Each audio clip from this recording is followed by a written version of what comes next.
দিনার রাহমাতুল্লাহ আলাইহি উনি প্রথম জীবনে মদপায়ী ছিলেন, কিন্তু মদপায়ী হলে কি হবে, উনি বিশ্ববিখ্যাত আল্লাহর ওলি হয়েছিলেন। কারণ কি জানেননি? শুধু আল্লাহর দিকে ফিরে আসার জন্যে। উনি ট্যাক্স আদায়কারী, খাজনা আদায়কারী একজন ব্যক্তি ছিলেন, মালিক ইবনে দিনার।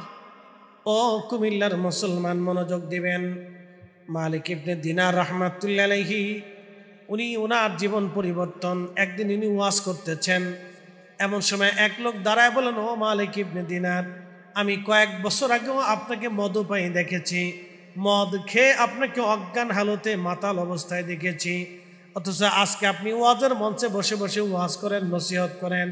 আপনার এই পরিবর্তন কি করে হলো, দয়া করে বলবেন কি? কুমিল্লাবাসী মালিক ইবনে দিনার ডেকে বললেন, হ্যাঁ আল্লাহর বান্দা, ঠিক বলেছ। আমি কিছুদিন আগে মদপায়ী ছিলাম, খাজনা আদায়কারী ছিলাম, অনেক সম্পদের মালিক ছিলাম।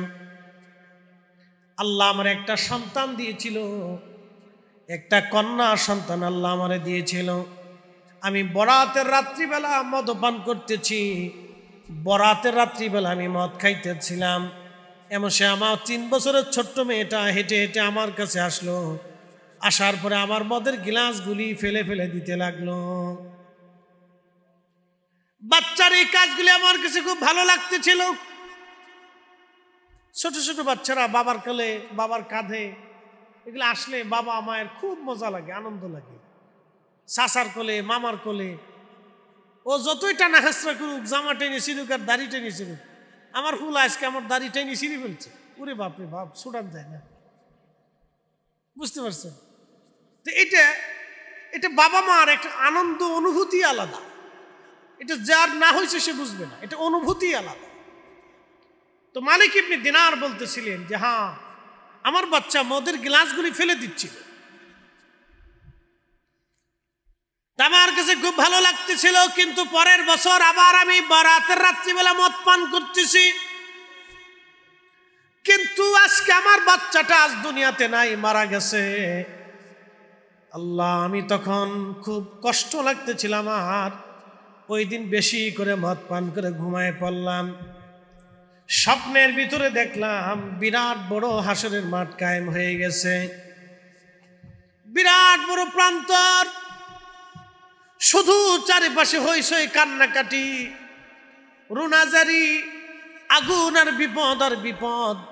আমি দেখতে লাগলাম এমন সময় একটা বিরাট বড় সাপ, অজগর আমার দিকে ধে ধে তেরে তেরে আসতেছে, আমাকে কামড় দেওয়ার জন্য, আমাকে খাওয়ার জন্য। আমি ওই সাপ থেকে বাঁচার জন্য দ্রুত গতিতে দৌড়াইতে লাগলাম। মালিক ইবনে দিনার রাহমাতুল্লাহ আলাইহি বললেন, দুনিয়ার মানুষে, আমি সাপ দেখে দৌড়াতেছিলাম, এমন সময় সাপটা আমার পিছু পিছু দৌড়াইতে লাগলো। বহু দূর হাসরের মাঠের এক প্রান্তে যেয়ে দেখলাম এক বৃদ্ধ লোক বসে আছে। তার পোশাকগুলি শুভ্র সাদা, শরীর থেকে সুগন্ধ আসতেছে। এই দৃশ্যখানা দেখার পরে আমি বৃদ্ধ লোকের কাছে যাই বললাম, আল্লাহর বান্দা, বিরাট বড় অজগর আমার দিকে তেরে তেরে আসতেছে, আমাকে ভক্ষণ করার জন্য, মেরে ফেলে দেওয়ার জন্য, আপনি আমারে সাহায্য করেন। তখন এই বৃদ্ধ লোকটা ডাক দিয়ে বলল, মালিক ইবনে দিনার, আমার সেই শক্তি সক্ষমতা নাই সাপটাকে তাড়ানোর, তুমি অন্য কোথাও যায় তুমি সাহায্য নাও। হাসরের মাঠ কত বড় হবে! তারুজুল মালাইকাতু ওয়ার রূহ ফি ইয়াউমিন কানা মিকদারুহু 50,000 সানা। দুনিয়ার 50,000 বছর এক জায়গা করলে যত বিরাট, দুনিয়ার 50,000 বছর, 50,000 বছর এক জায়গা করলে যত বিরাট, হাসরের একটা দিন হবে তত বিরাট। মালিক ইবনে দিনার বলতেছেন, আমি আবার দৌড়াচ্ছি, সাপটা আমার পিছে পিছে দৌড়াচ্ছে। বিরাট প্রান্তরে এক পাশে শুধু আগুন আর আগুন, আর এক পাশে দেখলাম একটা সুন্দর মনোরম প্রাসাদ। আমি প্রাসাদের দিকে দৌড়াচ্ছি, লক্ষ্য করলাম প্রাসাদের মধ্যে মণিমুক্তা জমরদ আর সোনা দিয়ে দামি দামি পাথর দিয়ে সুন্দর প্রাসাদ জান্নাত বানানো। ছোট ছোট বাচ্চারা ওই জান্নাতের মধ্যে হইচই করে খেলাধুলা করে, আর ফেরেশতারা পাহারা দেয়। আমি দৌড়াইয়া ওই ঘরের দিকে যাচ্ছিলাম, এমন সময় পাহারাদার ফেরেশতা ডাক দিয়ে বলল, হে বাচ্চারা, তোমরা বের হয়ে আসো।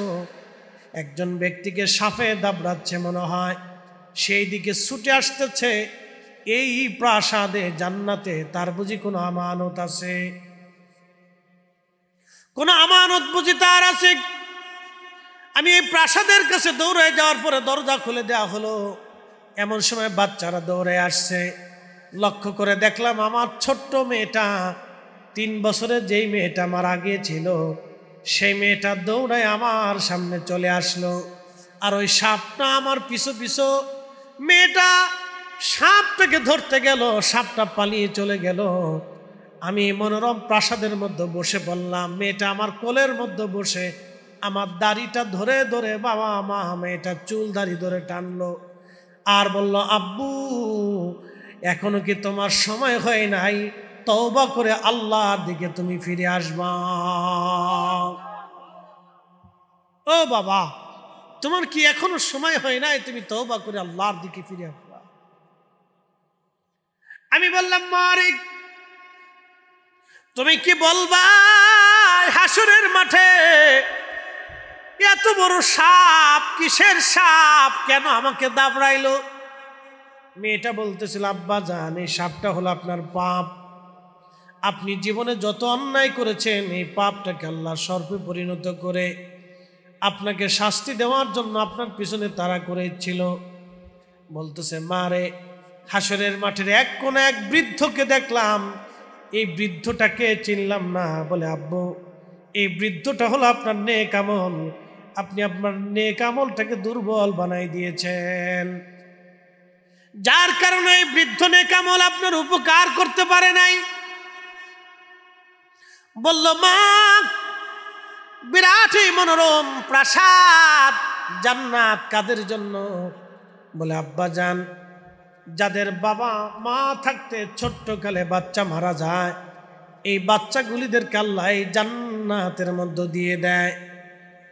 আমরা এই জান্নাতের মধ্যে খেলাধুলা করি, আনন্দ করতে থাকি, আল্লাহ আমাদেরকে লালন পালন করে জান্নাতে।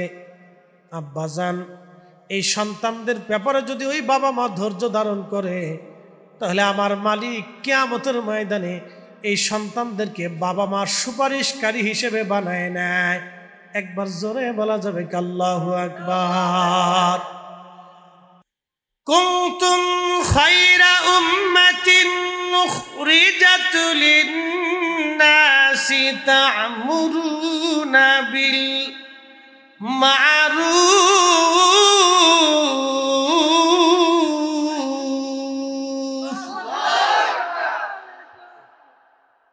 অ্যাটেনশন। কুনতুম খায়রা উম্মাহ, তোমরা সর্বশ্রেষ্ঠ জাতি। আমার দিকে তাকান, তোমরা সর্বশ্রেষ্ঠ জাতি। মসজিদে জুতা চুরি করার লাগে, বিয়ে বাড়িতে খাবার নিয়ে মারামারি করার লাগে, আর একজনের জমি কেড়ে নিয়ে তার মাথায় বাড়ি দেওয়ার লাগে, আর একজনের টাকা মাইরে দিয়ে তার সর্বনাশ করে দেওয়ার লাগে। এই জন্য আল্লাহ আমাদেরকে সর্বশ্রেষ্ঠ জাতি বানায়। প্রিয় কুমিল্লাবাসী, খুবই মনোযোগ দিয়ে শুনে যাবেন। আল্লাহ এই জন্য আমাদেরকে সর্বশ্রেষ্ঠ জাতি বানান নাই। আল্লাহ সর্বশ্রেষ্ঠ কেন বানাইলেন, এটা আমাদেরকে বুঝতে হবে। আল্লাহ রাব্বুল আলামিন আমাদেরকে तमाम সৃষ্টির মধ্যে আল্লাহ শ্রেষ্ঠত্ব দিলেন। तमाम সৃষ্টির মধ্যে আল্লাহ আমাদেরকে সম্মানিত করলেন। বর্তমান বিজ্ঞানের গবেষণা অনুযায়ী পৃথিবীতে 4 লক্ষ প্রজাতির জীব এবং জীবন আছে। পৃথিবী ছাড়া অন্য কোন গ্রহ উপগ্রহে বসবাস উপযোগী আল্লাহ করেন নাই। যে সূর্যটা আপনি দেখেন, এই সূর্যটাকে আমার আল্লাহ পৃথিবীর 14 লক্ষ পৃথিবীর সমান আল্লাহ বানিয়েছেন। 13 লক্ষ পৃথিবীর সমান আল্লাহ একটা সূর্য বানিয়েছেন।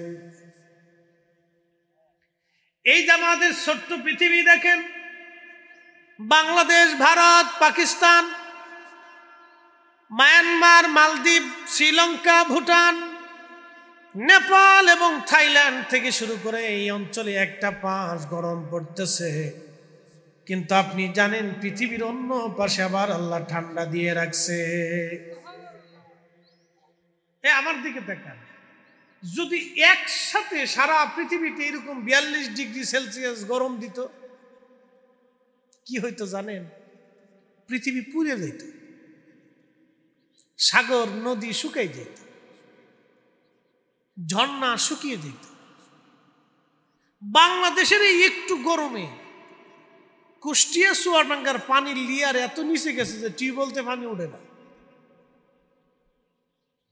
আর যদি সারা পৃথিবীতে একসাথে এরকম 42-45 ডিগ্রি সেলসিয়াস গরম যদি আল্লাহ একসাথে দিতেন, তাহলে পৃথিবী সমস্ত ফসল আদি, গাছ, তরু, লতাপাতা, মানব জাতি সব হাঁপাই যেত, পশু পাখি পর্যন্ত উত্তপ্ত হয়ে যেত। আল্লাহ এত বড় দয়াবান যে এক পাশে গরম দিছে, আর এক পাশে ঠান্ডা দিছে, আর এক পাশে নাতিশীতোষ্ণ দিছে, আর এক পাশে বৃষ্টি দিছে। বাংলাদেশে যখন গরম, সৌদি আরবে তখন বৃষ্টি, বাংলাদেশে যখন গরম, দুবাইতে তখন বন্যা। একসাথে বলবেন না আল্লাহু আকবার। এই কুদরতটা কার?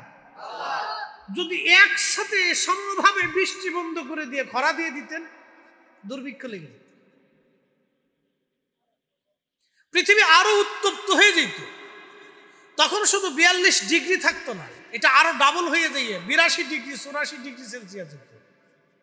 আর 84 ডিগ্রি সেলসিয়াস যদি তাপমাত্রা বাংলাদেশে পড়ে, তো মানুষ একটা বাঁচার কোনো সুযোগ নেই, একটা লোকও বাঁচার কোনো সুযোগ নেই। এসি চালাবেন, ওটাও গরম হয়ে যাবে। পানির নিচে যাবেন, পানিও গরম। পাহাড়ের ভিতরে ঢুকবেন, ওটাও গরম। সারা পৃথিবী তখন মরুভূমিতে রূপান্তরিত হয়ে যেত। আল্লাহ কত বড় খেকমতওয়ালা!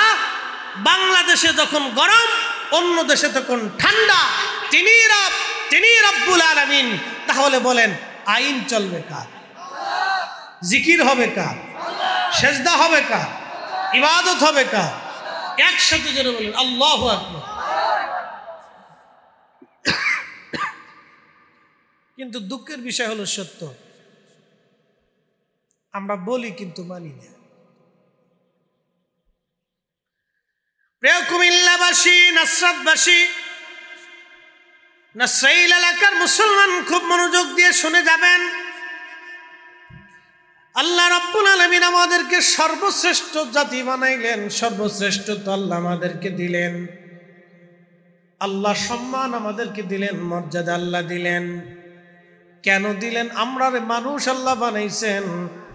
তামাম পৃথিবীর মধ্যে যত জাতিসত্তা আছে, তামাম সৃষ্টির মধ্যে যত প্রাণী আছে, যত গ্রহ নক্ষত্র আছে, আল্লাহর সমগ্র সৃষ্টির মধ্যে মানব জাতিকে আল্লাহ শ্রেষ্ঠত্ব দিলেন। এটা শুধু আমাদের গুণে না, এই মানব জাতির ভিতরে আমার আল্লাহ একটা, এই মানব জাতির ভিতরে আমার আল্লাহ রাব্বুল আলামিন আখিরি নবী তার হাবিবকে মানব জাতির মধ্যে পাঠিয়েছেন। নবী আসার কারণে মানব জাতির দাম বেড়ে গেল, মানুষের কারণে নবীর দাম বাড়ে নাই, নবীর কারণে মানুষের দাম বেড়েছে। আমার দিকে তাকান, একটা কথা শুনে। আরবিতে একটা প্রবাদ আছে, শরফুল মাকিনা ওয়াশরফুল মাকিন, শরফুল মাকানে ওয়াশরফুল মাকিন। শরফুল মাকিনা ওয়াশরফুল মাকান, শরফুল মাকানে ওয়াশরফুল মাকিন। কিছু জায়গার কারণে মানুষের দাম বাড়ে, কিছু মানুষের কারণে জায়গার দাম বাড়ে।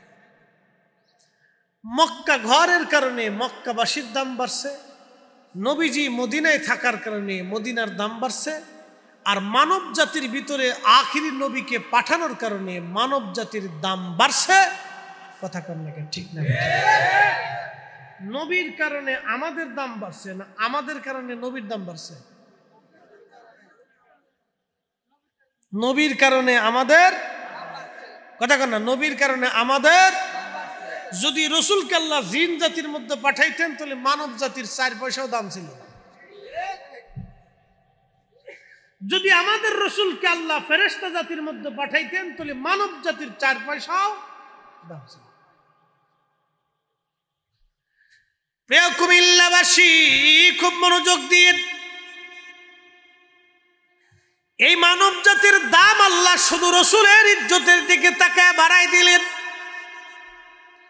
আল্লাহর নবী বলেন, উম্মতেরা রে, আমি আল্লাহর সাথে আমার একটা ওয়াদা হয়েছে। আমার মালিক আমার আল্লাহ আমার সঙ্গে ওয়াদা করেছেন, আমার উম্মত যতই অপরাধ করুক না কেন, আল্লাহ আমার উম্মতকে কোনোদিনও সমূলে ধ্বংস করে দেবে না, দুর্ভিক্ষ দিয়ে মারবে না। এই জন্য পৃথিবীর এক প্রান্তে গম হইলে অন্য প্রান্তে ধান হয়, অন্য প্রান্তে ধান হলে এক প্রান্তে গম হয়। বাংলাদেশে যদি খরা, বন্যা, সাইক্লোন একবারে সমস্ত ফসল নষ্ট হয়েও যায়, ভারতে নষ্ট হবে না। ভারতে নষ্ট হলে পাকিস্তানে হবে না, পাকিস্তানে নষ্ট হলে চীনে হবে না, চীনে নষ্ট হলে থাইল্যান্ডে হবে না, থাইল্যান্ডে নষ্ট হলে আফ্রিকায় হবে না, আফ্রিকায় নষ্ট হলে রাশিয়ায় হবে না।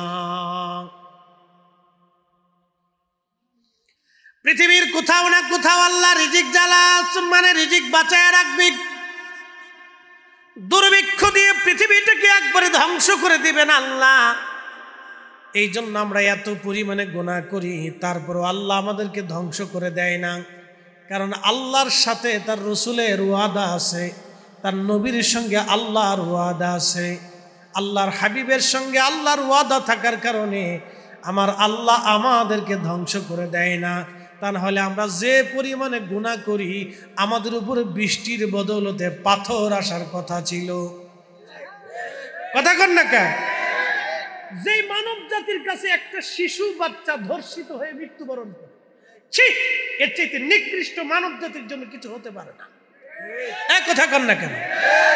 একটা শিশু বাচ্চা যেই মানুষের কাছে ধর্ষিত হয়ে মৃত্যুবরণ করে, এর চাইতে নিকৃষ্ট মানব জাতির জন্য কিছু হতে পারে না, যা কুত্তাও কোনোদিন করে না।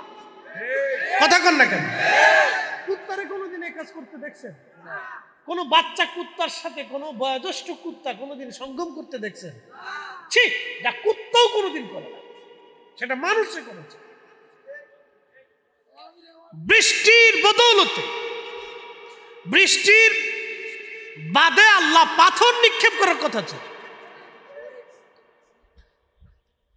যেই মানব জাতি পুরুষে পুরুষে লেবাতাত করে, বলৎকার করে, ইংরেজিতে বলে ট্রান্সজেন্ডার, বাংলায় বলে সমকামিতা, পুরুষ পুরুষে বিয়ে করে, নারী নারীকে বিয়ে করে। আপনি নাউজুবিল্লাহ বলতেছেন, এরা আন্দোলন করে। ভারতে কয়েক লক্ষ লোক আন্দোলন করছে, আমরা অধিকার চাই। এটার কি অধিকার দিবে? ও না না, মুনাফিক না, এদের সবকটা সমকামী যা আছে সারা পৃথিবীর থেকে ধরে নিয়ে এদেরকে একটা দ্বীপের মধ্যে পাঠাই দেওয়ার দরকার, যে তোরা তোদেরকে আলাদা দেশ দিয়ে দিলাম, তোরা ওইখানে থাকবি, ওইখানে খাবি, ওইখানে দেশ গঠন করবি। 50 বছর পরে ওদের আর খুঁজে পাওয়া যাবে না, কারণ এত তো জন্ম হওয়ার কোনো সুযোগ নাই। কথা কন না কেন? এগুলি গজব গজব। মানব জাতি কতটা নিচু স্বভাবের হলে, কতটা অসুস্থ মস্তিষ্কের হলে যে পুরুষে পুরুষে অকাম করবে, তার জন্য অধিকার চায়। কুত্তাও মাঝে মধ্যে চিন্তা করে যে আমরা তো কুত্তা ওই ভালো হয়েছি, তোরা মানুষের লিখে। আপনি একটু চিন্তা করেন তো কতটা অসুস্থ।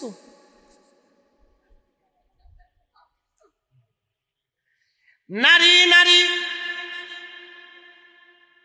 সমকামিতা,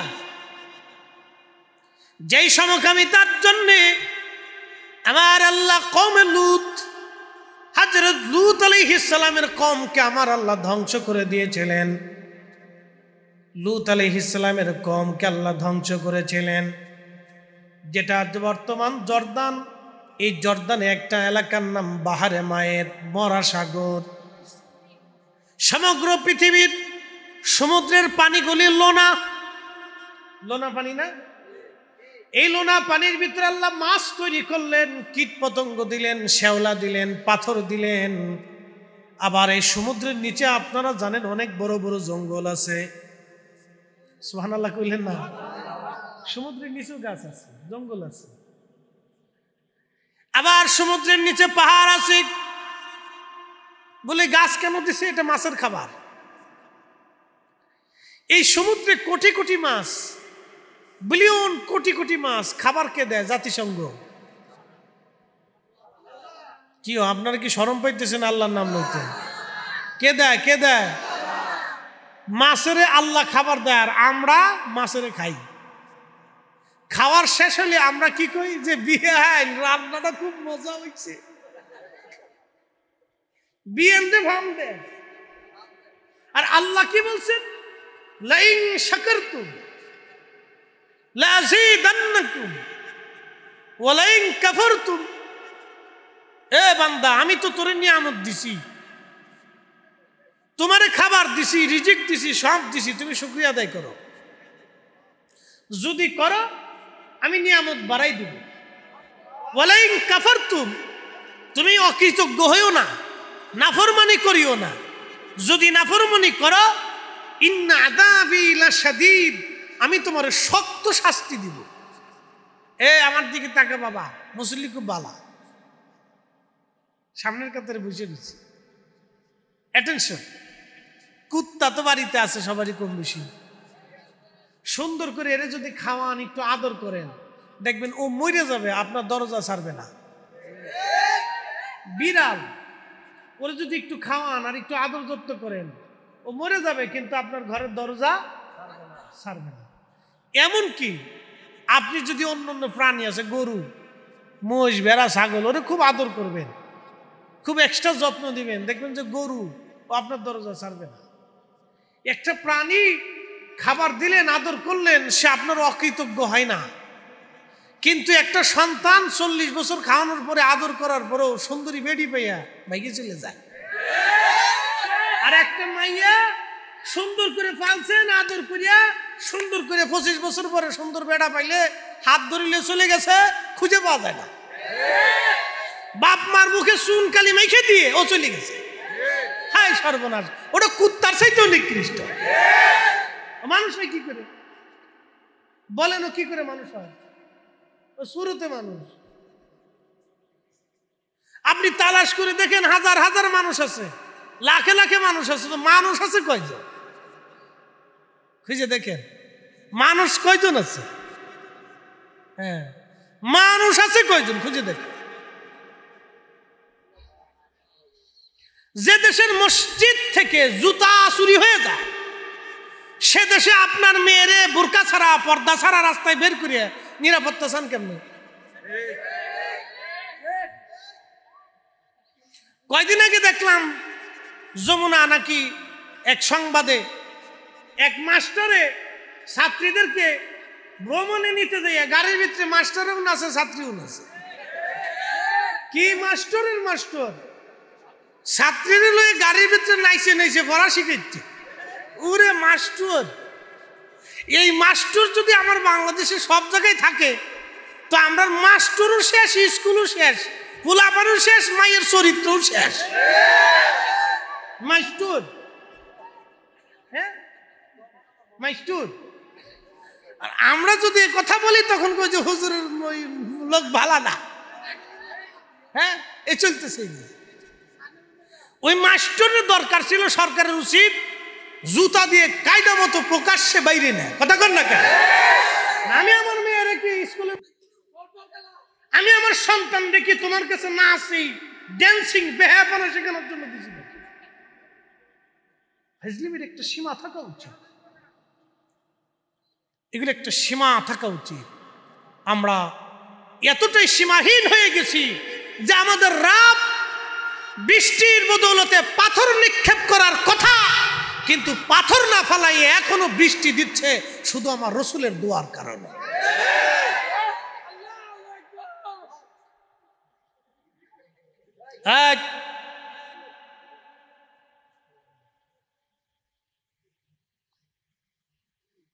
আল্লাহ আমাদেরকে বুঝার তৌফিক দিক সকলে বলে না।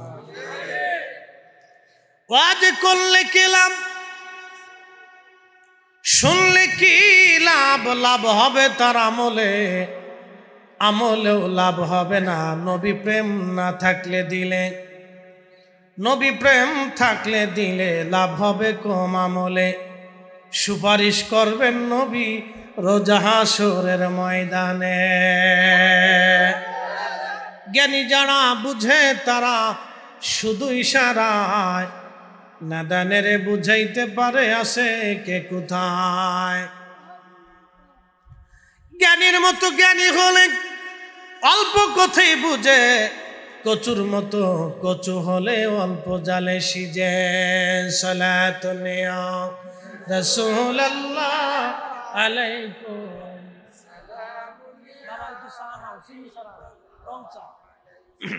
সালাতুন ইয়া রাসূলুল্লাহ আলাইকুম সালামুন ইয়া হাবিবাল্লাহ আলাইকুম।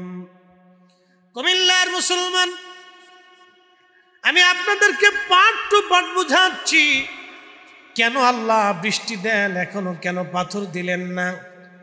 পাথর তো পড়ার কথা ছিল, সমকামিতা আমার দেশে কত বড় নিকৃষ্ট কাজ, যেই কাজের জন্য আল্লাহ একটা কওমকে ধ্বংস করে দিলেন।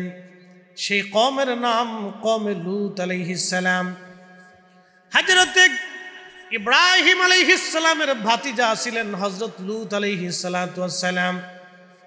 ইব্রাহিম আলাইহিস সালাতু ওয়াস সালাম দাওয়াত দিলেন বর্তমান ফিলিস্তিন, আর হযরতে লূত আলাইহিস সালামকে পাঠাইলেন সেই জর্দান বাহারে মায়াত যে অঞ্চল, এই এলাকায়।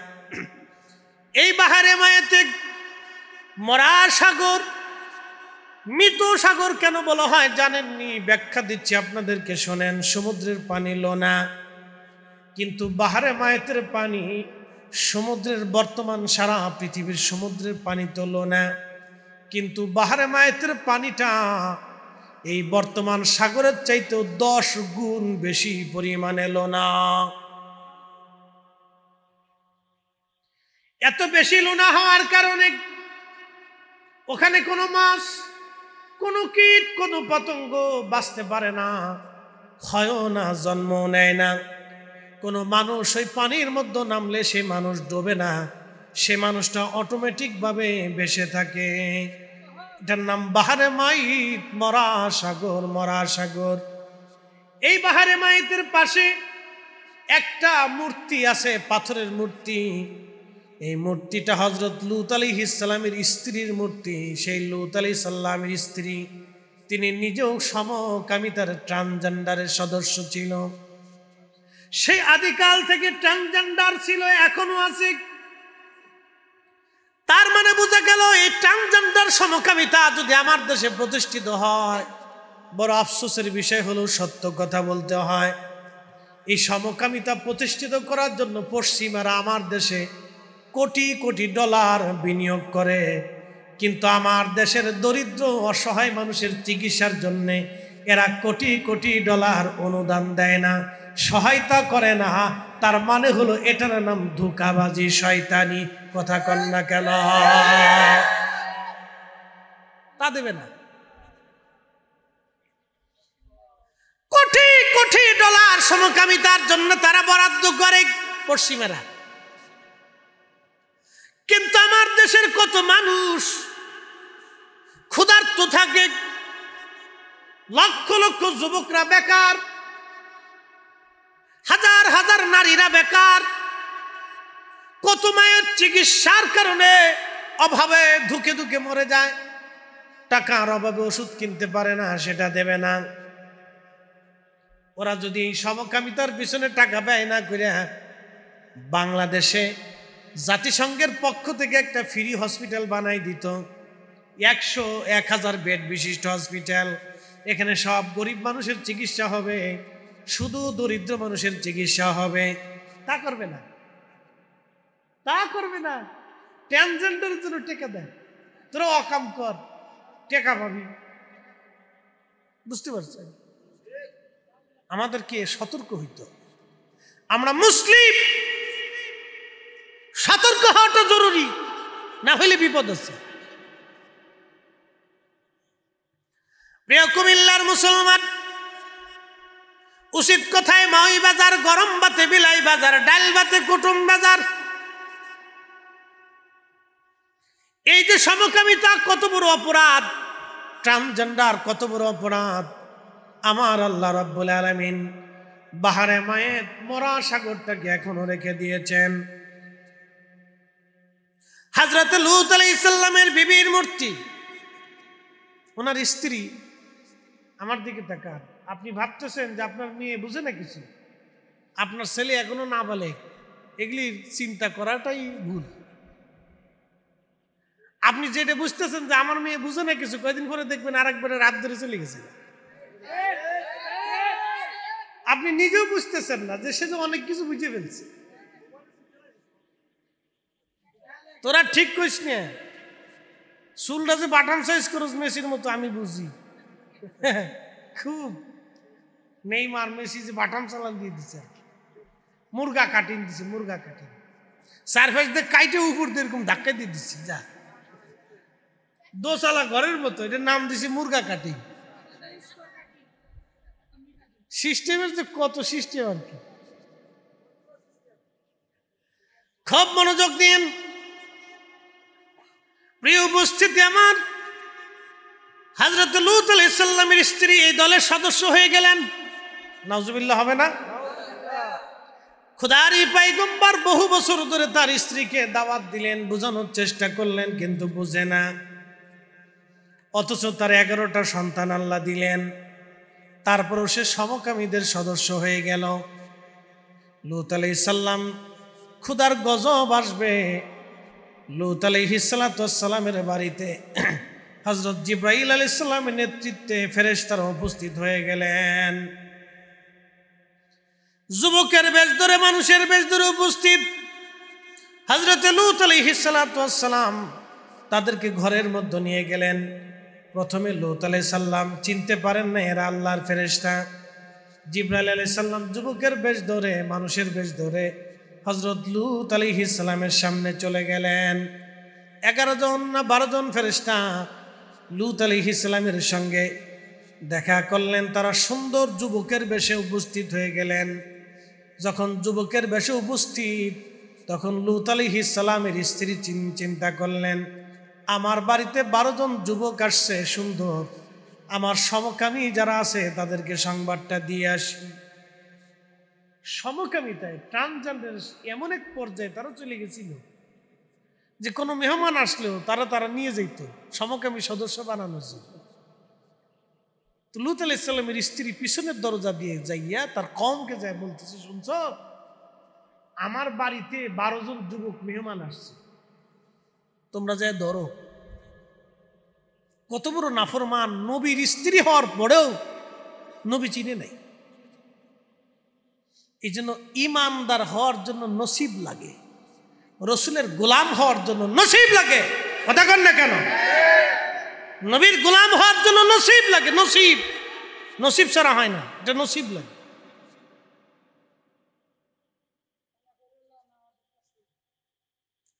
কথা কইস না, চুপ থাকতে।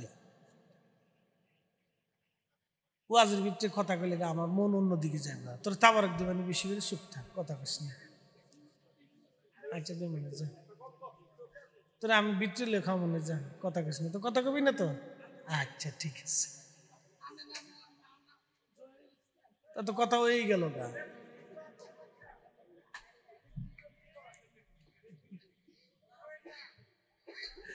একটু দূরে শুয়ে পড়ি। আল্লাহুম্মা সাল্লি আলা সাইয়্যিদিনা মাওলানা ওয়া আলা আলি সাইয়্যিদিনা।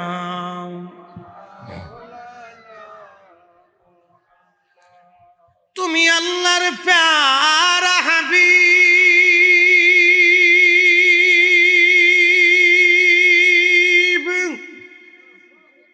তোমার তুলনা নাই কেউ।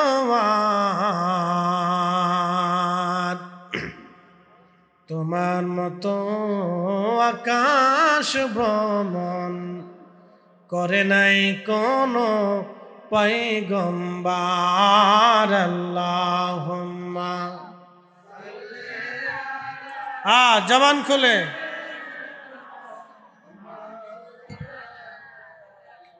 মুহাম্মাদু আলা আলি সাইয়্যিদানা।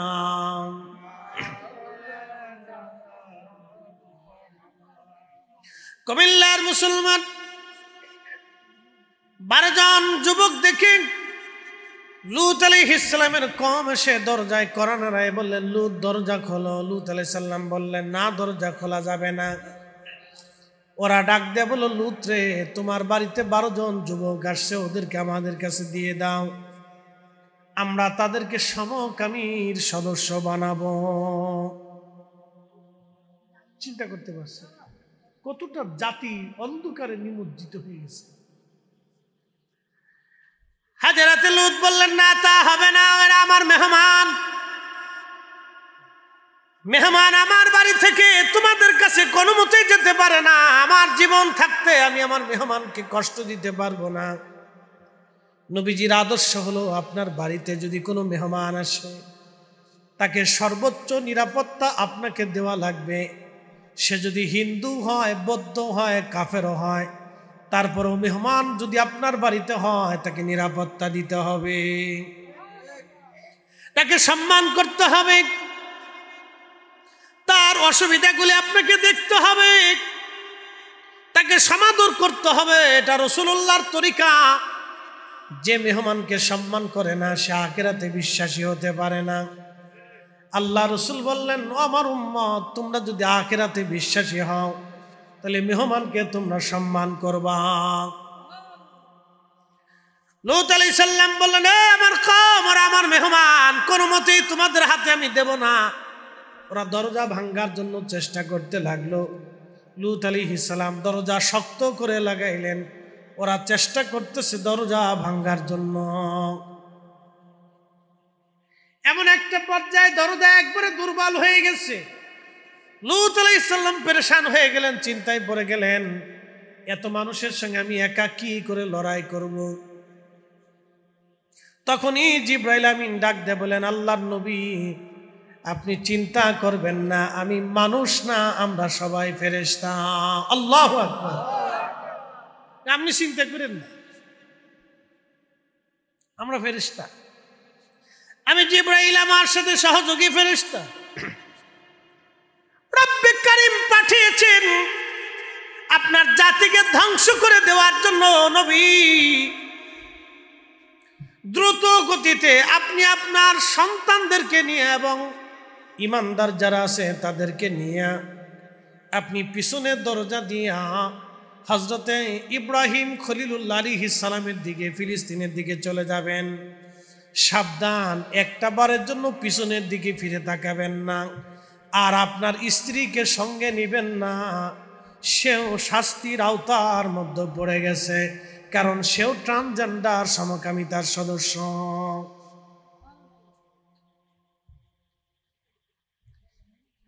হযরত লূত আলাইহিস সালাতু ওয়াস সালাম তার কন্যা ইমানদারদেরকে নিয়ে রওনা হয়ে গেলেন তার স্ত্রীকে রেখে।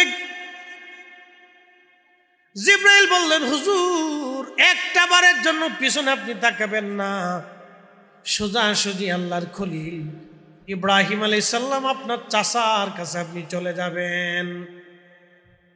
হযরত লূত আলাইহিস সালাম ইমানদারে নিয়ে তার মেয়েদেরকে নিয়ে রওনা হয়ে গেলেন। আর তার স্ত্রী পরে রইল। সেই স্ত্রীর সেই মূর্তিটা এখনো বাহারে মায়েতের সাথে লাগানো আছে। জর্দানের বাহারে মায়েতের সাথে সেই মূর্তিটা এখনো আছে হাজার হাজার বছর। একসাথে জোরে বলা যাবে কি আল্লাহু আকবার। আজও হাজার হাজার বছর আল্লাহ লূত আলাইহিস সালামের সেই স্ত্রীকে পাথরের মূর্তি বানায় রাখলেন। হাজার হাজার বছর আল্লাহ রেখে দিচ্ছে। কি ধ্বংস, কি অভিশাপ, কত বড় গজব আল্লাহ পাক তাদের উপর নাজিল করলেন যে সমূলে সমস্ত জমিনটাকে আল্লাহ একটা চাপা দিলেন জিব্রাইলের পাখা দিয়ে, একটা সাগর বানিয়ে ফেলেন, পানি হয়ে গেল, লোনা হয়ে গেল। এতই গজব যে যুগ যুগ ধরে হাজার হাজার হাজার হাজার বছর ধরে সে পানি শুকায়ও না, ওভাবেই থাকে। আমরা যে পরিমাণে অন্যায় করি, আল্লাহর পাথর আসার কথা বৃষ্টির বদৌলতে, বৃষ্টির বিপরীতে পাথর পড়ার কথা, সূর্যের আলো মিষ্টি হওয়ার চাইতে উত্তপ্ত অগ্নিকুণ্ড পৃথিবীতে আসার কথা। যে পরিমাণে অন্যায় আমরা করি, যে পরিমাণে অন্যায় আমরা করি, খোদার গজব আমাদের আসার কথা। এদেশের হাজার হাজার হাজার হাজার মানুষ, হাজার হাজার মানুষ তার জমি ফিরে পায় না। ক্ষমতা যার, সম্পদ তার, অধিকার তার, অনেকে আছে জমিন পায় না, জমিন দখল নিতে পারে না, কিন্তু বাপের ভিটা তারপরও দখল পায় না। এগুলি এক ধরনের জুলুম। ভাই তার জমিন বুঝায়, বোনরা জমিন বুঝায় দেয় না। এতিম ভাতিজারা চাচার কাছ থেকে জমি পায় না, ভাতিজা কর্তৃক চাচা আক্রান্ত হয়, সন্তান কর্তৃক বাবাকে পিটানো হয়। এদেশের হাজার হাজার যুবক বাবাকে মারে, মাকে মারে, সহ্য করতে না পারে বৃদ্ধ বাবা তার সন্তানকে মেরে ফেলে দেয়। লক্ষ লক্ষ যুবক দেশে নেশায় আক্রান্ত, পরিবারের বোঝা হয়ে গেছে। নিশ্চিন্নভাবে নীরবভাবে বাবা প্রতিনিয়ত যুবক কর্তৃক নির্যাতিত হয়, একটা মা অত্যাচারিত হয়। অনেক মা বলতে পারে না, অনেক বাবা বলতে পারে না। এগুলি নীরব অন্যায়, অনেক বড় জুলুম। বৃষ্টির বিপরীতে পাথর আসার কথা, কিন্তু আল্লাহ এখনো পাথর দেন নাই, কারণ আমার রাসূলের দোয়া। শুধুমাত্র আল্লাহ রাসূলের দোয়া। আল্লাহ তার নবীর সাথে ওয়াদা করছে, হাবিব আমি সমূলে ধ্বংস করে দেব না।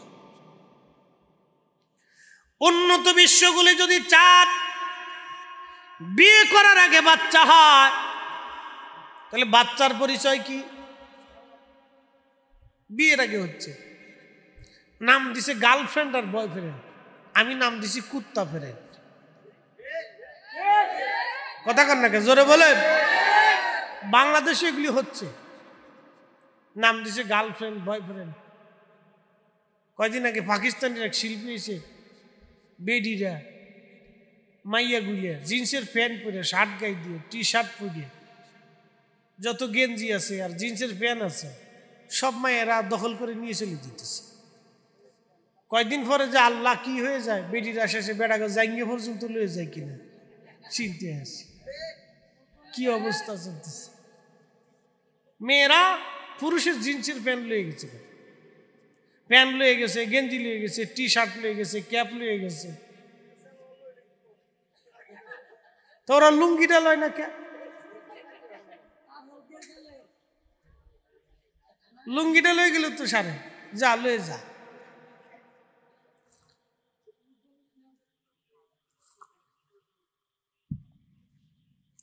বুঝতে পারছেন? এগুলো অসুস্থতা, এগুলি এক ধরনের অসুস্থতা, বেমারি। নারী জাতি যখন তার নিজের অস্তিত্ব হারায়, নারী তার অস্তিত্ব হারাইছে, নারী পুরুষের পোশাক পরছে, অর্থাৎ নারী তার নিজস্ব অস্তিত্ব হারিয়ে পুরুষের দিকে ধাবিত হচ্ছে, আর পুরুষ তার নিজের অস্তিত্ব হারিয়ে নারীর দিকে ধাবিত হচ্ছে। এগুলি হচ্ছে এক ধরনের অসুস্থতা। নারী নারীর কাতারে থাকবে, নারী নারীর অস্তিত্ব ধরে রাখবে। কি কথা কর না, ঠিক কিনা? নারী নারীর অস্তিত্বকে ধরে রাখবে, পুরুষ পুরুষের অস্তিত্বকে ধরে রাখবে। পুরুষের শারীরিক গঠন থেকে আল্লাহ তৈরি করছে ওইভাবে, আবহাওয়া, প্রকৃতি, বাতাস, কাজ, রাত আর দিন, এই স্রোতের বিপরীত কাজ করে আমাদের শরীরটাকে আল্লাহ ওভাবেই গঠন করে দিচ্ছে। নারীর শরীরটাকে আল্লাহ সেভাবেই গঠন করছে, যেভাবে সে ঘরে থাকবে, পর্দার ভিতরে থাকবে, কাজ করবে, তার সহনীয় কাজগুলি শিখুন। নারী যদি এসে পুরুষের পোশাক নিয়ে চলে যায় তো সে নারী তার অস্তিত্ব হারাইছে। সে কি করছে? পুরুষের পোশাক পরে, জিন্সের প্যান্ট পরে রাস্তা দিয়ে হাঁটতেছে। বেডা না বেডি না ইজলিয়া বোঝা যায় না। ইজলেদেরও একটা পরিচয় আছে, কি কথা কর নাকি আছে না? ইজলে যারা, তারাও কিন্তু তাদের পরিচয়ের মধ্যে থাকে। তারা কিন্তু কখনো দেখবেন না ওরা জিন্সের প্যান্ট পরে রাস্তা দিয়ে হাঁটে না, কিন্তু ওরা ওদের পরিচয়ের মধ্যে থাকে। ওরা ওর পরিচয়ের ভিতরে আইসে দেখবেন একটা হাতে থাপুর দেখে 10টা টাকা দিয়ে, ওরা ওদের পরিচয়ের মধ্যে থাকে। নারী এখন চলে আসছে পুরুষের কাতারে, পুরুষ চলে যেতেছে নারীর কাতারে। পৃথিবীটাকে কোন সিস্টেমে চলে যাচ্ছে? তো বৃষ্টির বদলতে তো খোদার গজব আসার কথা ছিল, পাথর পড়ার কথা ছিল, কিন্তু এখনো পড়ে নাই। কারণ কি? আমার রসুলের দোয়া। একসাথে বলবেন আল্লাহু আকবার। আমাদের রসুল করিমের দোয়া। কিন্তু গজব কিছু আছে, একবারে যে নাই তা না। একটা গজবের নাম ডায়াবেটিস, একবার হইলে আর জীবনে সারে না, কথা কর না। আর একটা গজবের নাম হার্ট স্ট্রোক, একবার যদি হয়ে যায় তো 80% শেষ। আর একটা গজবের নাম হচ্ছে ব্রেন স্ট্রোক, যদি একবার হয় তো 90-95 শেষ। আর আরেকটা আছে হলো প্যারালাইসিস, যদি একবার হয়ে যায় তো 95-98-99 শেষ। তো বেঁচে থাকা মরে যাওয়ার সমান কথা। ঘরে হাগে ঘরেই মতে, অন্যের বোঝা হয়ে গেছে, সন্তান ঝাড়ি দেয়, বেটার বুকে ধুর মারে না কেন, নাতিপতিকে ধুর গন্ধ আগামতা পায়খানা এখানেই করে, জি জি জি মরে না কেন, এটা মরে না কেন, বুঝা? এগুলি গজব, বুঝতে পারছেন? এগুলি গজব। একবারে নাই তা কিন্তু না, সমূলে ধ্বংস করে দেয় না, কিন্তু আল্লাহ দিয়ে রাখছে। কোরআনে এইভাবে আল্লাহ পাক বলতেছে, ظهر الفساد في البر والبحر بما كسبت أيدي الناس ليذيقهم بعد الذي عملوا لعلهم يرجعون।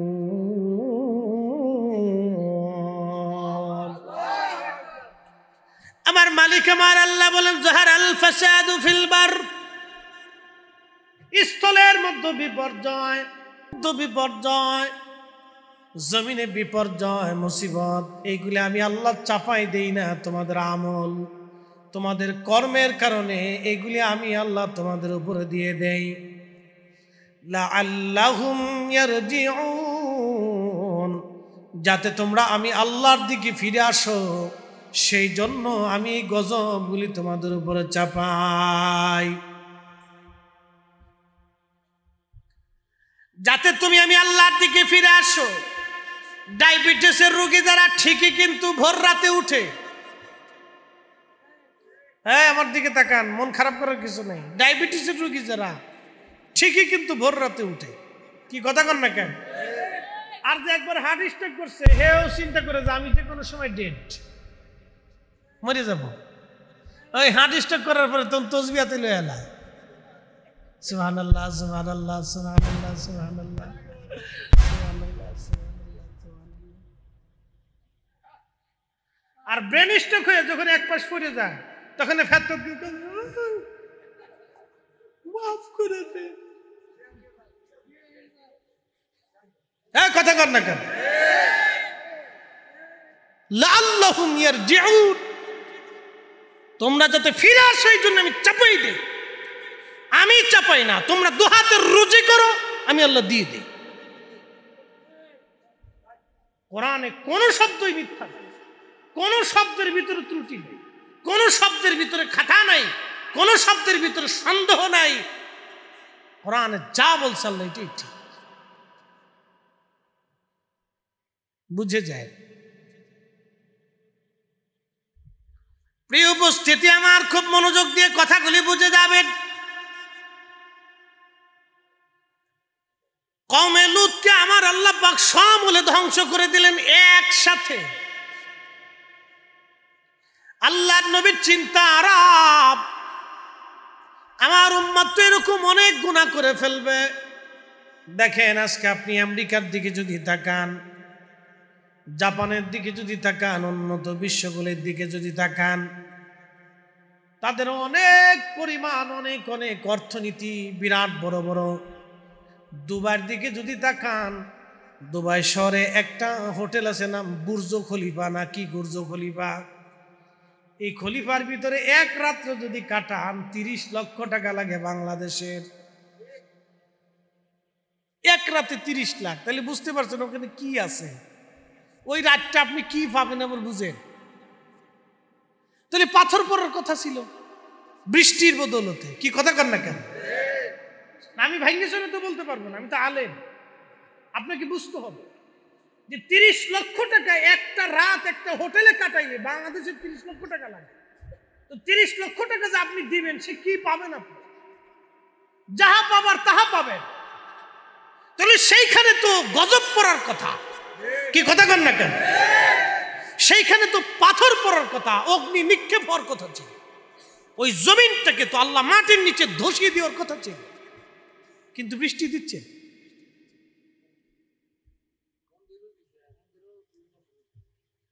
আর এগুলো পরে আসেন, মন্দির তো সারা পৃথিবীতেই আছে, এগুলো পরে আসেন। মন্দিরের কথা আমি কইনি, মন্দির বাংলাদেশেও আছে, ও ভারতেও আছে, পাকিস্তানেও আছে, আফগানিস্তানেও আছে, চীনে আছে। পৃথিবীর এমন কোন দেশ নাই, সব জায়গায় আছে। আর আগে সারা দুনিয়াতেও ছিল, এটা পরে আসে।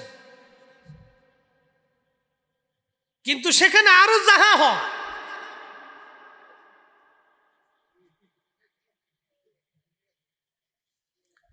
প্রিয় উপস্থিতি, খোদার গজব আসার কথা ছিল, কিন্তু আল্লাহ এখনো বৃষ্টি দেন। বাংলাদেশে আমরা যে পরিমাণে অন্যায় করি, যে পরিমাণে অন্যায় করি, দেখেন তো বাংলাদেশে লক্ষ লক্ষ মানুষ আছে ঘুষখোর, লক্ষ লক্ষ আছে ঘুষখোর। না না, আমার দিকে তাকান, আমি মিশা কথা বলতেছি না। লক্ষ লক্ষ মানুষ আছে ঘুষখোর। এই ঘুষ করে মসজিদ বানাইতেছে, এই ঘুষ করে আবার হজে যায়, এই ঘুষ করে কুরবানি দেয়। আচ্ছা, ঘুষের টাকা দিয়ে গরু কুরবানি করা আর শুয়োর জবাই দেওয়ার ভিতরে তফাৎ কি? কথা বুঝেন নাই মনে হয় আমার। শুয়োরের গোশত হালাল না হারাম? ওটা জবাই যদি বিসমিল্লাহ দিয়েও দেন তাও হারাম, কথা ঠিক কিনা? আপনার হালাল টাকা দিয়ে যদি শুয়োর কিনে এনে জবাই দেন তাও কি? কথা কন না কেন? তাও কি হারাম। আপনার হালাল টাকা দিয়ে শুয়োর আইনে বিসমিল্লাহ জবাই দিলে কি হবে? জোরে বলেন, একসাথে বলেন, কি হবে? আপনার ঘুষের টাকা দিয়ে গরুর গোশত, গরু কিনে আইনে বিসমিল্লাহ জবাই দিলে কি হবে? তফাৎ রইল। আমি কি খারাপ কিছু কইছি? তফাৎ। দোনোটাই হারাম, দোনোটাই নিষিদ্ধ, দোনোটাই নিষিদ্ধ। এরকম আছে বলে খাচ্ছে, তো খান, অসুবিধা নেই। কতদিন খাবেন? আল্লাহর কোরআন বলতেছে হাত্তা যুরতুমুল মাকাবির, কবর পর্যন্ত পাবা। এরপরে আর কি সুযোগ আছে? আর সুযোগ কোন পর্যন্ত? কবর পর্যন্ত। এরপর আর সুযোগ, কোন সুযোগ, কারই সুযোগ নেই। প্রিয় মুসলমান, খুব মনোযোগ দিয়ে কথাগুলি যদিও শক্ত শক্ত, কিন্তু আমাদের জীবনের জন্য বড় উপকারী। আপনি যদি আমেরিকার দিকে তাকান, উন্নত বিশ্বগুলির দিকে যদি তাকান, ওদের অধিক লোক ঘুষ খায় না। জান, আমরা মুসলমান, আল্লাহ হারাম করছে তারপরেও খাই। আপনি জানতো আমেরিকা, জাপানে, চীনে 1 টাকা ঘুষ দিতে পারেন কিনা? জানতো অস্ট্রেলিয়াতে, যান আপনি উন্নত বিশ্বগুলিতে, ইউরোপে, জানতো রাশিয়াতে, পারেন কিনা? যান আপনি ব্রিটিশে, ব্রিটেনে, কানাডাতে যান, পারেন কিনা দেখেন। তাদের 100%-এর ভিতরে 90% লোক ঘুষ খাবে না, আর আমাদের 100%-এ 90% খায়, অথচ আমরা মুসলমান। আর ওরা খ্রিস্টান, ওরা ইহুদি, ওরা বৌদ্ধ, ওরা নাসারা, ওরা কেউ ধর্ম মানে না, কিন্তু ঘুষ খাবে না। আচ্ছা, আপনাদেরকে আরো কিছু কথা বলি, জবাব দিবেন। যিনি কলায় ফরমালিন দেয় সে কি মানুষ? যে আমে, ফলে, কাঁঠালে ফরমালিন দেয় সে কি মানুষ? যে তরমুজের ভিতরে ইনজেকশন দিয়ে তরমুজ মিষ্টি বানায়, তরমুজ বেচে, এটা মানুষ। যে বিরিয়ানির ভিতরে, খাবারের ভিতরে ওষুধ দিয়ে খাবারটাকে টেস্ট বানাইয়া মানুষের কিডনি নষ্ট করে, ও কি মানুষ? রক্ত নষ্ট করে, ও কি মানুষ? মানুষ না। এটা আমাদের দেশে হচ্ছে, কিন্তু উন্নত বিশ্বগুলিতে যায় দেখেন তো আপনি পান কিনা। অথচ ওরা কাফের, ওরা খ্রিস্টান, ওরা বৌদ্ধ, ওরা ইহুদি, ওরা অন্য ধর্মের, আবার কেউ আছে ধর্মই মানে না, নাস্তিক, কিন্তু খাবারে বিষ দিবে না, 1 টাকা ঘুষ খাবে না, অন্যায়ভাবে কারো জমিন দখল করবে না, অন্যায়ভাবে কারো মাল নিয়ে যাবে না, অন্যায়ভাবে কারো সম্পদ নিয়ে যাবে না। তাহলে চিন্তা করুন তো আমাদের থেকে তাদের তফাৎটা কতটুকু। আমি তুলনা বুঝাচ্ছি আপনাদেরকে। অথচ সেই পরিস্থিতিটা আমাদের হওয়ার কথা ছিল, কারণ আমরা রাসূলের উম্মত। নবী জীবনে কোনোদিন একটা মিথ্যা বলে নাই, রাসূল জীবনে কোনোদিন একজনকে অন্যায়ভাবে একটা ধমক দেন নাই। আমরা সেই নবীর উম্মত যার চরিত্রে 63 বছরের জীবনে চুল পরিমাণ কোনো আইব নাই, ত্রুটি নাই। কথা কন না কেন, ঠিক না বেটা? আমরা সেই নবীর উম্মত, কিন্তু দুঃখের বিষয় হচ্ছে আমরা সেই রাসূলের চরিত্রকে আমাদের জীবনে আনতে পারিনি। যা ব্যক্তিগত পর্যায়ে, সামাজিক পর্যায়ে, রাষ্ট্রীয় পর্যায়ে, কোনোভাবেই আমরা এখানে ব্যর্থ হয়েছি। আমরা ব্যর্থ এখানে। প্রিয় উপস্থিতি, এই জন্য আমাদেরকে এই সেমিনারগুলি বেশি প্রয়োজন। অনেকে বলে এত ওয়াজ দিয়ে কি হবে, হেদায়েত তো হয় না। হয়, হেদায়েত আমরা করি না, হেদায়েত যিনি করেন তিনি আসমানের মালিক। কথা ঠিক কিনা? হেদায়েত হয়, হয় না তা কিন্তু। প্রিয় উপস্থিতি, আমার অনেক কথা আপনাদেরকে নিয়ে বলে ফেললাম যেগুলো আমাদের জন্য অত্যন্ত উপকারী। এই জন্য আমাদেরকে মানুষ হওয়া লাগবে। খোদা গজব দিতেন, কিন্তু গজব দেন না আমার রসুলের কারণে।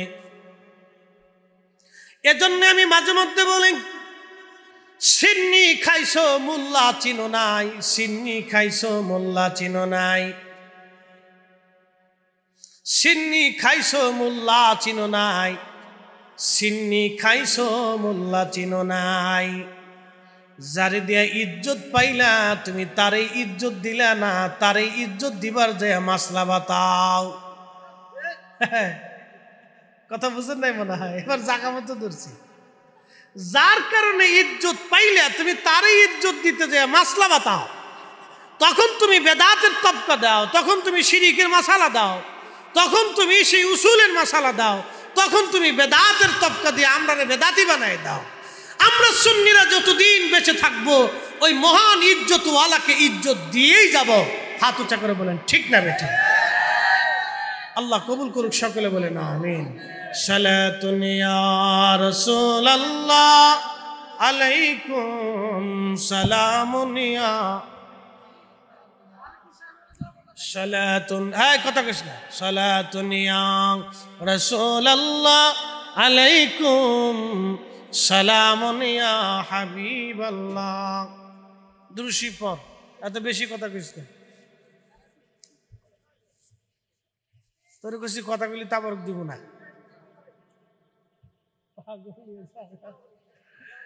আচ্ছা, আমরা যারা বাহিরে আছি সবাই ভিতরে চলে আসি। আমি আপনাদেরকে নিয়ে অত্যন্ত মূল্যবান কিছু কথা বলছি। তাহলে বলেন, আমাদেরকে শুধরাইয়া ফিরে যেতে হবে কার দিকে? আল্লাহর দিকে। আল্লাহ যাহা হারাম করেছেন সেটা হারাম, যেটা হালাল করেছেন সেটা হালাল, যেটা বৈধ সেটা বৈধ, যেটা অবৈধ সেটা অবৈধ। এই নীতিতে আমাদেরকে চলতে হবে। এবং আল্লাহ রসুল যাহা করেছেন, যাহা করতে অনুমতি দিয়েছেন সেটা আমাদেরকে করতে হবে এবং সেটা আমরা করব। রসুল করিম আমাদের জন্য একটা অনুপম চরিত্র রেখে গেছেন, সেই চরিত্র আমাদের জীবনে বাস্তবায়ন করতে হবে। নিজে করবেন, নিজের স্ত্রীকে করাবেন, নিজের সন্তানদেরকে করাবেন, নিজের ভাই বেরাদার, আত্মীয় স্বজন, প্রতিবেশী সমাজ, এলাকাবাসী সবাইকে সেই দিকে উদ্বুদ্ধ করতে হবে।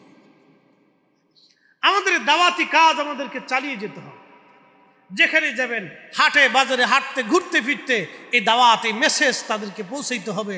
ছোট ছোট বাচ্চাদেরকে আমাদেরকে শিখাইতে হবে, সালাম শিখাইতে হবে, আদব শিখাইতে হবে, ন্যায় পরায়ণতা শিক্ষা দিতে হবে। এই ছেলে ভবিষ্যতে যাতে বড় হয়ে এই ন্যায়ের উপরে সে প্রতিষ্ঠিত হয়ে ওঠে, এই ন্যায়টা তাকে শিখাইতে হবে। প্রিয় মুসলমান আমার, প্রিয় উপস্থিতি আমার, খুবই মনোযোগ দিবেন। যেই কথাগুলি বলছিলাম, আমার আলোচনার একেবারে শেষ প্রান্তে চলে আসছি। আমরা পৃথিবী থেকে একদিন অবশ্যই কবরে চলে যাব, কেউ আমরা বেঁচে থাকবো না। আল্লাহু আকবার। হাসরের ময়দানে আল্লাহর আদালতে আমাদের দাঁড়াইতে হবে। আমাদের পরিবর্তন দরকার, নিজেদের জীবনের চেঞ্জ হওয়া আমাদের দরকার। হযরত মালিক ইবনে দিনার রাহমাতুল্লাহ আলাইহি, উনি প্রথম জীবনে মদপায়ী ছিলেন, কিন্তু মদপায়ী হলে কি হবে, উনি বিশ্ববিখ্যাত আল্লাহর ওলি হয়েছিলেন। কারণ কি জানেননি? শুধু আল্লাহর দিকে ফিরে আসার জন্যে। উনি ট্যাক্স আদায়কারী, খাজনা আদায়কারী একজন ব্যক্তি ছিলেন, মালিক ইবনে দিনার। ও কুমিল্লার মুসলমান, মনোযোগ দিবেন। মালিক ইবনে দিনার রাহমাতুল্লাহ আলাইহি, উনি ওনার জীবন পরিবর্তন। একদিন উনি ওয়াজ করতেছেন, এমন সময় এক লোক দাঁড়ায় বলেন, ও মালিক ইবনে দিনার, আমি কয়েক বছর আগেও আপনাকে মদপায়ী দেখেছি, মদ খেয়ে আপনাকে অজ্ঞান হালতে মাতাল অবস্থায় দেখেছি, অথচ আজকে আপনি ওয়াজের মঞ্চে বসে বসে ওয়াজ করেন, নসিহত করেন। আপনার এই পরিবর্তন কি করে হলো, দয়া করে বলবেন কি? কুমিল্লাবাসী মালিক ইবনে দিনার ডেকে বললেন, হ্যাঁ আল্লাহর বান্দা, ঠিক বলেছ। আমি কিছুদিন আগে মদপায়ী ছিলাম, খাজনা আদায়কারী ছিলাম, অনেক সম্পদের মালিক ছিলাম। আল্লাহ আমার একটা সন্তান দিয়েছিল, একটা কন্যা সন্তান আল্লাহ আমারে দিয়েছিল। আমি বরাতের রাত্রিবেলা মদপান করতেছি, বরাতের রাত্রিবেলা আমি মদ খাইতেছিলাম। এমন সে আমার 3 বছরের ছোট্ট মেয়েটা হেঁটে হেঁটে আমার কাছে আসলো। আসার পরে আমার মদের গিলাসগুলি ফেলে ফেলে দিতে লাগলো। বাচ্চার এই কাজগুলি আমার কাছে খুব ভালো লাগতেছিল। ছোট ছোট বাচ্চারা বাবার কোলে, বাবার কাঁধে, এগুলো আসলে বাবা মায়ের খুব মজা লাগে, আনন্দ লাগে। চাচার কোলে, মামার কোলে, ও যতই টানা হেঁচড়া করুক, জামা টেনে ছিড়ুক আর দাড়ি টেনে ছিড়ুক, আমার ফুল আজকে আমার দাড়ি টেনে ছিঁড়ে ফেলছে, ওরে বাপরে বাপ, ছুটান যায় না। বুঝতে পারছেন? তো এটা বাবা মার একটা আনন্দ অনুভূতি আলাদা। এটা যার না হয়েছে সে বুঝবে না, এটা অনুভূতি আলাদা। তো মালিক ইবনে দিনার বলতেছিলেন যে হ্যাঁ, আমার বাচ্চা মদের গ্লাসগুলি ফেলে দিচ্ছিল, আমার কাছে খুব ভালো লাগতেছিল। কিন্তু পরের বছর আবার আমি বরাতের রাত্রিবেলা মদ পান করতেছি, কিন্তু আজকে আমার বাচ্চাটা আজ দুনিয়াতে নাই, মারা গেছে। আল্লাহ, আমি তখন খুব কষ্ট লাগতেছিল আমার। ওই দিন বেশি করে মদ পান করে ঘুমায় পড়লাম। স্বপ্নের ভিতরে দেখলাম বিরাট বড় হাসরের মাঠ কায়েম হয়ে গেছে, বিরাট বড় প্রান্তর, শুধু চারিপাশে হইচই, কান্নাকাটি, রুনাজারি, আগুন আর বিপদ আর বিপদ। আমি দেখতে লাগলাম এমন সময় একটা বিরাট বড় সাপ, অজগর আমার দিকে ধেয়ে ধেয়ে তেরে তেরে আসতেছে, আমাকে কামড় দেওয়ার জন্য, আমাকে খাওয়ার জন্য। আমি ওই সাপ থেকে বাঁচার জন্য দ্রুত গতিতে দৌড়াইতে লাগলাম। মালিক ইবনে দিনার রাহমাতুল্লাহ আলাইহি বললেন, দুনিয়ার মানুষে, আমি সাপ দেখে দৌড়াতেছিলাম, এমন সময় সাপটা আমার পিছু পিছু দৌড়াইতে লাগলো। বহু দূর হাসরের মাঠের এক প্রান্তে যেয়ে দেখলাম এক বৃদ্ধ লোক বসে আছে। তার পোশাকগুলি শুভ্র সাদা, শরীর থেকে সুগন্ধ আসতেছে। এই দৃশ্যখানা দেখার পরে আমি বৃদ্ধ লোকের কাছে যাই বললাম, আল্লাহর বান্দা, বিরাট বড় অজগর, আমার দিকে তেরে তেরে আসতেছে, আমাকে ভক্ষণ করার জন্য, মেরে ফেলে দেওয়ার জন্য, আপনি আমারে সাহায্য করেন। তখন এই বৃদ্ধ লোকটা ডাক দিয়ে বলল, মালিক ইবনে দিনার, আমার সেই শক্তি সক্ষমতা নাই সাপটাকে তাড়ানোর, তুমি অন্য কোথাও যায় তুমি সাহায্য নাও।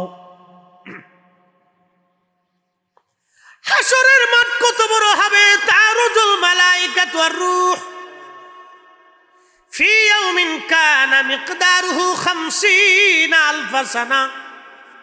দুনিয়ার 50,000 বছর এক জায়গা করলে যত বিরাট, দুনিয়ার 50,000 বছর, 50,000 বছর এক জায়গা করলে যত বিরাট, হাসরের একটা দিন হবে তত বিরাট। মালিক ইবনে দিনার বলতেছেন, আমি আবার দৌড়াচ্ছি, সাপটা আমার পিছে পিছে দৌড়াচ্ছে। বিরাট প্রান্তরে এক পাশে শুধু আগুন আর আগুন, আর এক পাশে দেখলাম একটা সুন্দর মনোরম প্রাসাদ। আমি প্রাসাদের দিকে দৌড়াচ্ছি, লক্ষ্য করলাম প্রাসাদের মধ্যে মণিমুক্তা জমরদ আর সোনা দিয়ে, দামি দামি পাথর দিয়ে সুন্দর প্রাসাদ, জান্নাত বানানো। ছোট ছোট বাচ্চারা ওই জান্নাতের মধ্যে হইচই করে খেলাধুলা করে, আর ফেরেশতারা পাহারা দেয়। আমি দৌড়াইয়া ওই ঘরের দিকে যাচ্ছিলাম, এমন সময় পাহারাদার ফেরেশতা ডাক দিয়ে বলল, হে বাচ্চারা, তোমরা বের হয়ে আসো। একজন ব্যক্তিকে সাপে দাবড়াচ্ছে মনে হয়, সেই দিকে ছুটে আসতেছে। এই প্রাসাদে জান্নাতে তার বুঝি কোনো আমানত আছে? কোন আমানত বুঝি তার আছে? আমি এই প্রাসাদের কাছে দৌড়ে যাওয়ার পরে দরজা খুলে দেওয়া হলো। এমন সময় বাচ্চারা দৌড়ে আসছে। লক্ষ্য করে দেখলাম আমার ছোট্ট মেয়েটা, 3 বছরের যেই মেয়েটা মারা গিয়েছিল, সেই মেয়েটা দৌড়ায় আমার সামনে চলে আসলো। আর ওই সাপটা আমার পিছু পিছু, মেয়েটা সাপটাকে ধরতে গেল, সাপটা পালিয়ে চলে গেল। আমি মনোরম প্রাসাদের মধ্যে বসে পড়লাম, মেয়েটা আমার কোলের মধ্যে বসে আমার দাড়িটা ধরে ধরে, বাবা মা, মেয়েটা চুল দাড়ি ধরে টানলো আর বলল, আব্বু, এখনো কি তোমার সময় হয় নাই? তওবা করে আল্লাহর দিকে তুমি ফিরে আসবা। ও বাবা, তোমার কি এখনো সময় হয় নাই? তুমি তওবা করে আল্লাহর দিকে ফিরে আসবা। আমি বললাম, মালিক, তুমি কি বলবা? হাসরের মাঠে এত বড় সাপ, কিসের সাপ? কেন আমাকে দাবড়াইলো? মেয়েটা বলতেছিল, আব্বা জান, এই সাপটা হলো আপনার পাপ। আপনি জীবনে যত অন্যায় করেছেন, এই পাপটাকে আল্লাহ সর্পে পরিণত করে আপনাকে শাস্তি দেওয়ার জন্য আপনার পিছনে তাড়া করেছিল। বলতেছে, মারে, হাসরের মাঠের এক কোণে এক বৃদ্ধকে দেখলাম, এই বৃদ্ধটাকে চিনলাম না। বলে, আব্বু, এই বৃদ্ধটা হলো আপনার নেক আমল, আপনি আপনার নেক আমলটাকে দুর্বল বানাই দিয়েছেন, যার কারণে এই বৃদ্ধ নেক আমল আপনার উপকার করতে পারে নাই।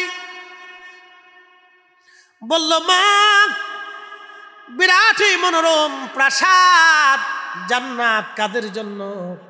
বলে, আব্বা জান, যাদের বাবা মা থাকতে ছোট্টকালে বাচ্চা মারা যায়, এই বাচ্চাগুলিদেরকে আল্লাহ এই জান্নাতের মধ্যে দিয়ে দেয়। আমরা এই জান্নাতের মধ্যে খেলাধুলা করি, আনন্দ করতে থাকি, আল্লাহ আমাদেরকে লালন পালন করে জান্নাতে। আব্বা জান, এই সন্তানদের ব্যাপারে যদি ওই বাবা মা ধৈর্য ধারণ করে, তাহলে আমার মালিক কিয়ামতের ময়দানে এই সন্তানদেরকে বাবা মার সুপারিশকারী হিসেবে বানায় নেয়। একবার জোরে বলা যাবে কি আল্লাহু আকবার?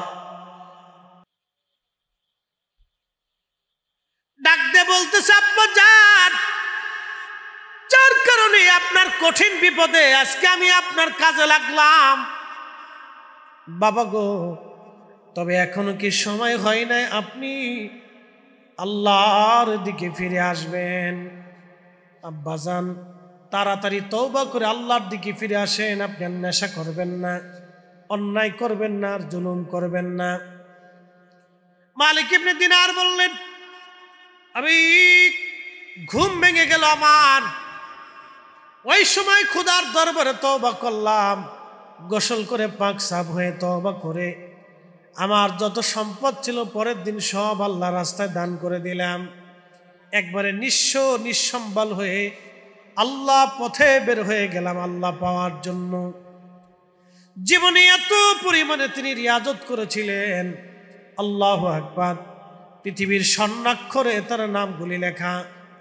বিশ্ববিখ্যাত ইমাম মুহাদ্দিসরা তার প্রশংসা নামক কিতাব লিখেছেন, তার জীবনী লিখেছেন, তার প্রশংসা করে গেছেন। তিনি মালিক ইবনে দিনার আল ইরাকি আল বসরি, তিনি এত বড় ওলি হয়েছিলেন যে নদীর মধ্য দিয়ে চলার সময় উনি নদীর মাঝিকে, নৌকার মাঝিকে পয়সা দিতে পারেন নাই। মাঝি এসে বলল, মালিক পয়সা দাও। মালিক ইবনে দিনার বলেন, মাঝি আমি দিনহীন, আল্লাহর পথের মুসাফির, কোনো পয়সা করি নাই।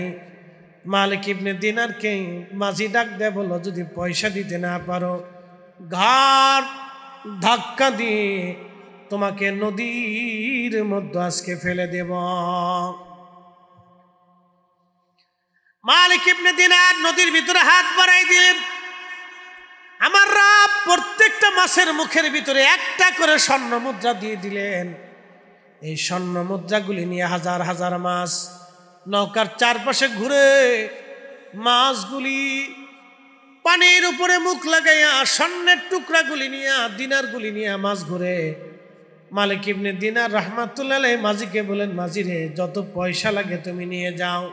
বলে হুজুর চিনতে পারি নাই, ক্ষমা করে দিবেন, ভুল হয়ে গেছে, আমি আপনাকে চিনি নাই, পয়সা লাগবে না, বিনা পয়সায় আজকে নৌকা পার করাই দিব। একবার জোরে বলা যাবে কি আল্লাহু আকবার। মালিক ইবনে দিনার আগে কি ছিলেন?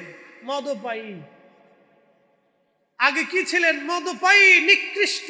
রাতের আধারে, বরাতের রাত্রে মদ পান করছে। কতটা খারাপ লোক, তওবা করে আল্লাহর দিকে ফিরে আসছে। শুধু ফিরেই আসে নাই, ওলি হয়ে গেছে। একসাথে বলবেন আল্লাহু আকবার। আমাদেরকে আল্লাহর দিকে ফিরে আসতে হবে, আল্লাহর দিকে আমাদেরকে ফিরে আসতে হবে।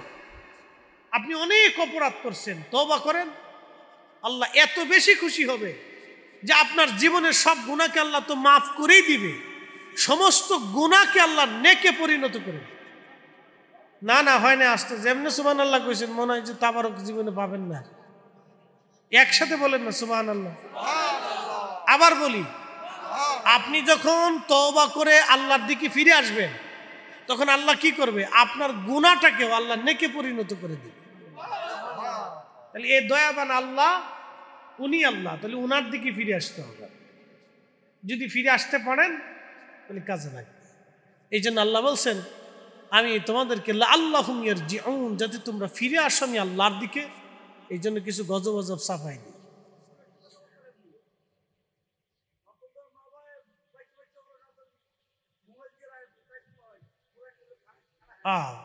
মুরব্বী সুন্দর কথা বলছে। আমাদের মায়েরা, বাবারা ছোট ছোট বাচ্চাদেরকে মোবাইল দেয়। এটা এক ধরনের ব্যাধি। আমি আপনাদেরকে বলি, আমার এক মুসল্লি একদিন এসে দোয়া চাইতেছে, দোয়া চায়, একদিন দোয়া চাইতেছে, হুজুর একটু দোয়া করেন, কান্দে কেটে দোয়া চায়। কান্দেন কেন? দোয়া চায়, আমার ছেলেটা পাগল হয়ে গেছে। আমার দিকে তাকান, খুব গুরুত্বপূর্ণ কথা। ছেলেটা পাগল হয়ে গেছে, আমার মসজিদের মুসল্লি, ছেলেটা পাগল হয়ে গেছে। আমি বললাম ছেলের বয়স কত? 6-7 বছর। অ্যাটেনশন, 6-7 বছর। আমি বললাম 6-7 বছরে একটা বাচ্চা পাগল হয়ে গেল, মেন্টালিটি সমস্যা, কি কারণে? বেশিরভাগ সময় মোবাইল টিপার কারণ। আমি আশ্চর্য হয়ে গেল, তোরও ফিটাবো, তোর বউরও ফিটাবো। দোয়া, এটা দোয়া করে। আমি মানে আফসোস করতে লাগলাম, করলেন কি? নিজের হাত দিয়ে বাচ্চাটাকে মেরে ফেলে দিয়ে আপনি আমার কাছে এসেছেন দোয়া চাইতে। আমি দোয়া করে কি করব? আপনি নিজে হাতে আপনার সন্তানকে পাগল বানাইছেন। কোনো ছোট বাচ্চার হাতে মোবাইল দিবেন না। ওর হাতে ক্রিকেট দিয়ে দেন, ফুটবল দিয়ে দেন, র্যাকেট দিয়ে দেন, ও খেলাধুলা করে। কখনোই ভুলেও বাচ্চাদের হাতে মোবাইল দিবেন না। মহিলাদেরকে সতর্ক করে বলতেছি, আপনার একটু স্টার জলসা জি বাংলা নাটক দেখার জন্য বাচ্চার হাতে মোবাইল কার্টুন দিয়ে আপনি নাটক দেখতেছেন, লজ্জা করে না? আপনি মা হয়েছেন কেন? আপনার মতো ডাইনি, শয়তান, দুষ্ট, বেয়াদব দুনিয়াতে কেউ হইতে পারে না। কথা কন না কেন? ও নারী জাতির কলঙ্ক, ও নারী জাতির কলঙ্ক। ও মা হয়েছে কেন? ছোট বাচ্চাদের হাতে কখনোই মোবাইল দিবেন, 10, 12, 16, 17 বছর পর্যন্ত মোবাইল দিবেন। ওই এইচএসসি পাস না করা পর্যন্ত রাতে মোবাইল দিবেন না। আর এইচএসসি পাস করার আগে যদি মোবাইল আর মোটরসাইকেল দেন তাহলে ওটা বেহায়া হয়ে যাবে। এইচএসসি পাস করার আগে যদি মোবাইল আর মোটরসাইকেল দিয়ে দেন তো ওইটা শেষ, ওইটার পাবেন না সহজে। এটা সতর্ক করার দায়িত্ব। এখন কোন বছরে নিবেন আপনি সেটা যার যার ফ্যামিলি শেষে বুঝবে। বৃদ্ধকালে বৃদ্ধাশ্রমে যাবেন সেটা তো আমাদের আর দোয়া করার কিছু নাই। পরে আইসা বুঝছি, আর কথা বলা লাগবে না। এগুলো থেকে আমাদের সতর্ক হইতে হবে। আমি আমার বাস্তবতা থেকে বললাম যে আমার মুসল্লির দোয়া চাইছে, ছেলে কি হয়ে গেছে? পাগল হয়ে গেছে। আচ্ছা, ছেলে যদি পাগল না হয়, এই কথা বলেন, আমার দিকে তাকান। একবার বললে আমরা বুঝি, এত বলা লাগে? আমার দিকে তাকান। ছেলে যদি পাগল হয়ে যায়, আপনার ছেলে যদি মেন্টালিটি সমস্যা হয়, তো সমস্যা কার? আমার নিজেরই। এগুলো সতর্ক হইতে হবে আপনাকে, আপনাকে সুস্থ থাকতে হবে। এই বাচ্চাটা তার ভবিষ্যৎ নষ্ট হবে, শুধু সাথে সাথে এফেক্টস পরে তা কিন্তু না। আপনি 6-7 বছরের 2-3 বছরের বাচ্চাদের হাতে মোবাইল টোবাইল দিয়ে গেলে দেখতে দেখতে দেখতে দেখতে এক সময় সে বয়স হয়ে গেলে তার স্মৃতির সমস্যা হবে, চোখের সমস্যা হবে, ডায়াবেটিসের সমস্যা হবে, প্রেশারের সমস্যা হবে, ও হার্ট স্ট্রোক করতে পারে। অল্প বয়সে সে মারা যাবে, অল্প বয়সে সে অকর্মণ্য হয়ে যাবে। কারণ ছোট্টকালে বাচ্চারা যত দৌড়াদৌড়ি করবে, খেলাধুলা করবে, তার শরীর তত ফিট থাকবে। এটা আপনাদেরকে মনে রাখতে হবে। তো এই জন্য বাচ্চাদেরকে উন্মুক্ত করে দেন, ওরা খেলাধুলা করে, বেশি পরিমাণে খেলাধুলা করুক, মোবাইল হাতে দিবেন না। আর বাচ্চারা খেলাধুলা করলে ও নিষেধ করার দরকার নেই, খেলতে থাকুক, ওর টাইম টু টাইম ও খেলুক, সমস্যা নেই। অনেকে আমরা বেশি শাসন করে দিই, হ্যাঁ এত খেলোসকে খেলোসকে না, আসরের পর থেকে মাগরিব পর্যন্ত খেলতে দেন। ওর একটা টাইম নির্দিষ্ট করে দেন, ওই সময় খেলতে থাকো, যত পারো খেলতে থাকো।